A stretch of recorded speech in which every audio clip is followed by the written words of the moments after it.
Jesus meets us where we are, here on the earth, in the midst of our joys and struggles, in the empire and under occupation with his people. Jesus meets us where we are, the Word made flesh, God's promise to meet us right where we are, creation itself.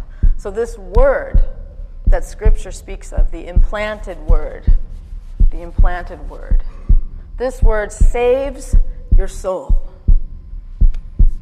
And we need to be cleared out of our sordidness and our wickedness. I love the language of Scripture, sordidness and wickedness. He's saying, don't respond too quickly when you hear the word. Take it in. This is God's promise. This is God's promise. So listen. It's going to meet you right where you are, wherever that is. And this word is creation. And when you encounter it, you will not be the same.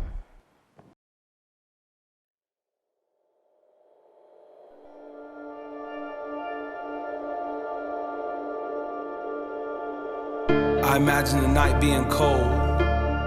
The type of cold that makes your fingers and toes jealous of the other extremities because of their closer proximity to the core of your body. The type of cold where the normally unnoticed automatic response of breathing now becomes so evident as your lungs painfully inhale ice cold air and exhale warm air back into the frigid climate. But not just cold as determined by the state of the atmosphere, but the coldness coming from the mouths of innkeepers, knock after knock, door after door, all with the same response: there's no room for you here.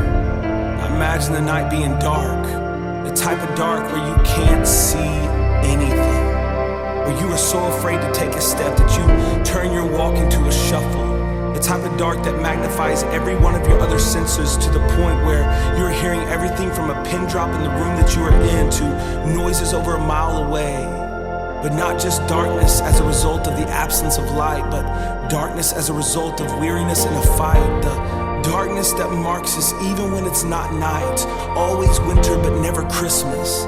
That kind of darkness, that kind of darkness, that kind of darkness.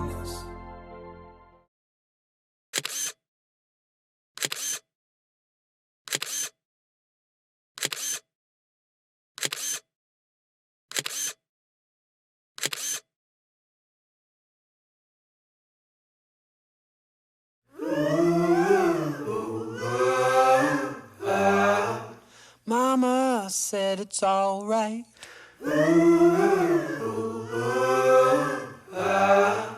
Mama said it's all right.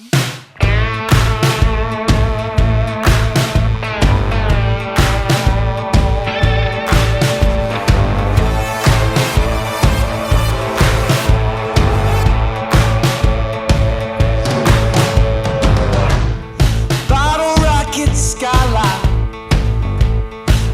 for a good time. Life on the sidelines, never been a dream of mine.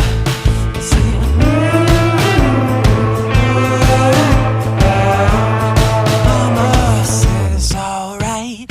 Hey, when you get to do your dirty work. Hey, when you get to do your dirty work.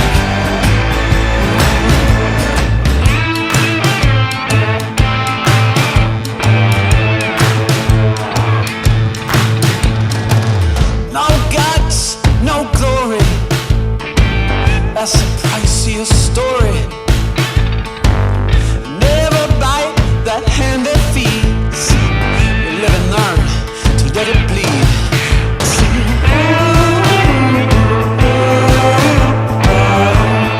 Mama said it's alright.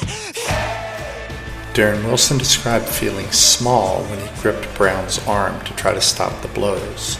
When I grabbed him, the only way I can describe it is I felt like a 5-year-old holding on to Hulk Hogan. After that first shot went off, Wilson testified that Brown stepped back, looked at me, and had the most intense, aggressive face. The only way I can describe it, it looks like a demon. That's how angry he looked. He testified that after briefly chasing Brown and his friend, Brown turned around to look at him and made a grunting, aggravated sound before running at him. At this point, it looked like he was almost bulking up to run through the shots, like it was making him mad that I'm shooting at him.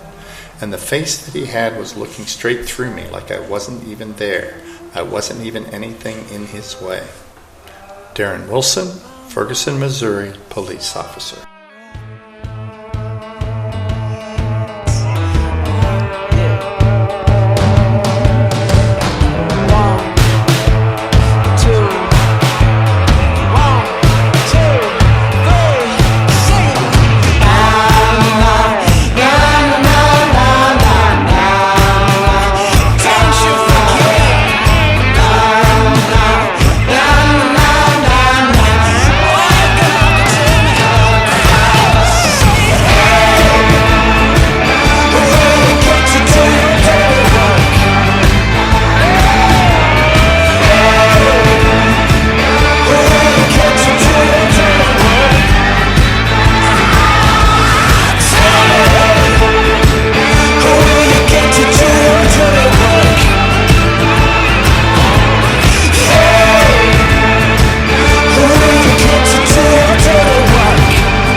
Black Lives Matter.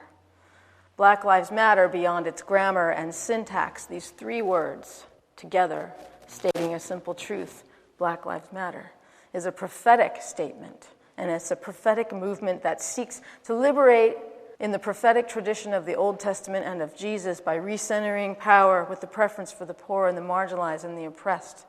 To me, it is no different than when Moses cried, "Let my people go," uttering righteousness into oppressive forces. The very statement, Black Lives Matter, is resistance itself, because when you shout, Black Lives Matter, into a nation that has for centuries demonstrated almost unequivocally that no, Black lives do not matter, that is resistance, and that is prophecy, that is the very meaning of hope, and that is the word.